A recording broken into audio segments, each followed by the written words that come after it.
Hello नमस्कार बच्चों, कैसे हैं।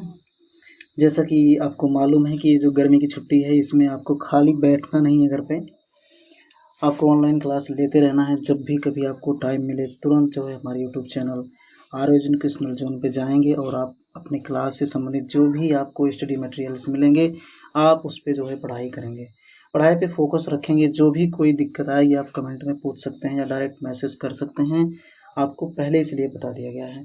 तो आज हम चलेंगे, जैसे आपने बताया था, बच्चे बोले थे कि सर आप मैथ जो है बता दीजिए एक्सरसाइज 4 पॉइंट का। तो हमने डिसाइड किया आज थोड़ा टाइम निकाल के कि चलो हम क्लास 7 के मैथ को आज हम डिस्कस कर लेते हैं। यहाँ पे क्लास 7 मैथ जैसा आप लोग को हम क्लास में पढ़ाते हैं सेम एज इट इज़ वैसे ही पढ़ाएंगे। आप एकदम से बस सिर्फ बने रहेंगे और कंटिन्यू जो है देखते रहेंगे। तो हमने क्या किया भैया, यहाँ पे क्लास 7 मैथ लिख के आपकी जानकारी के लिए बता दें कि एक एक क्वेश्चन बताया जाएगा, आपको सिर्फ ध्यान से धैर्य रख के एकदम देखना है। तो पहला जो इसका जो नेम लेसन का लिखा है क्लास 7 के चैप्टर नंबर एक्सरसाइज, यानी इसको बोल सकते हो आप, एक्सरसाइज बोलो, चैप्टर बोलो, कुछ भी बोलो। एक्सरसाइज 4 का है सिंपल इक्वेशन। सिंपल इक्वेशन एक ब्रॉड चैप्टर है भैया, ये आपको आगे जो भी आप हायर एजुकेशन में जाएंगे आपको यहाँ पे देखने को मिलेगा। आप बेसिक चीज़ें यहाँ पे जब सीखेंगे तभी आप इसके मीन्स को समझ पाएंगे और आगे जाके इसको सॉल्व कर पाएंगे। तो यहाँ पे देखिए हम कौन कौन से मेन पॉइंट को यहाँ पे हाईलाइट किया गया है जो कि आपको इसमें पढ़ना है। पहला इक्वेशन के बारे में देखना है, इक्वेशन क्या होता है, इक्वेशन कैसे बनता है, इक्वेशन के टाइप क्या होते हैं, जो भी मतलब इसमें है सब आपको यहाँ पे हम आपको बताने वाले हैं। एक वीडियो में कवर नहीं होगा तो नेक्स्ट अलग अलग वीडियो बनेगी और उसमें सबको हाईलाइट करके बताया जाएगा, अलग अलग चीज़ों को यहाँ पे बताने वाले हैं। दूसरा है यहाँ पे इक्वेशन के बाद हम बात करेंगे बैलेंसिंग एंड इक्वेशन। अगर आप इक्वेशन सीख गए तो उसको बैलेंसिंग करना भी बहुत ज़रूरी है। अगर आप उसको बैलेंसिंग करना सीखेंगे तभी इक्वेशन सॉल्व कर पाएंगे, इक्वेशन का जो मीन्स होगा वो फाइंड आउट कर पाएंगे। अगला है बैलेंसिंग करने के बाद अगर हम आप बात करें तो रूट ऑफ एन इक्वेशन। अगर हम किसी इक्वेशन को सॉल्व करते हैं तो उसके कुछ रूट जो हैं हमें निकल के आते हैं। रूट रूट की जैसे होते हैं उनकी जो, अगर हम उसको सॉल्व करेंगे उसका जो आंसर निकल के आता है उसको हम रूट बोलते हैं। क्या दिया गया है, root of an equation. Equation को ऐसे शॉर्ट में लिख रहे हैं, आप समझ जाइएगा कि रूट ऑफ एन इक्वेशन ये लिखा गया है। राइटिंग का इशू होगा बताइएगा, हम दूसरा पेन का इस्तेमाल कर लेंगे। और देखिए यहाँ पे कलर अलग अलग है, तो ये हमारा जो है फर्स्ट टाइम इस पे बोर्ड पे काम करना है, तो आप लोग देखते रहिएगा। Method of solving an equation, हम शॉर्ट में लिख रहे हैं solving an equation. Solving N equation, equation मतलब उस मेथड को हमें समझना है किस मेथड से हम इक्वेशन को सॉल्व करेंगे। अगला पॉइंट क्या है, framing equation from solution application of equation. Next को हम आगे डिस्कस करने वाले हैं। चलिए एक्सरसाइज 4.1 में अगर हम चलते हैं तो यहाँ पे पहला क्वेश्चन दिया गया है, यहाँ पे हम 4.1 लिख लेते हैं।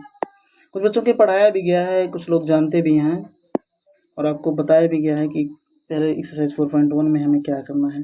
चलिए आप देख लेते हैं। पहला है from an equation for each of the following statement. Statement का क्वेश्चन है ये। क्या करना, स्टेटमेंट दिया गया है आपको। स्टेटमेंट मतलब कथन है, कोई चीज़ कहा गया है उसको आपको इक्वेशन के रूप में एज इट इज इक्वेशन के फॉर्मेट में उसको कर देना है। स्टेटमेंट मान लीजिए पहला करा है the product of 5 and x is 20। Question हम नोट करते जाएंगे। प्रोडक्ट ऑफ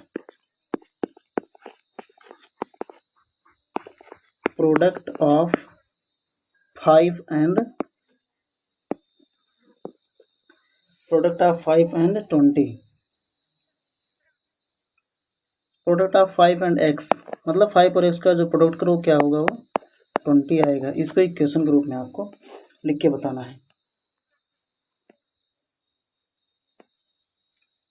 चलिए हम देख लेते हैं।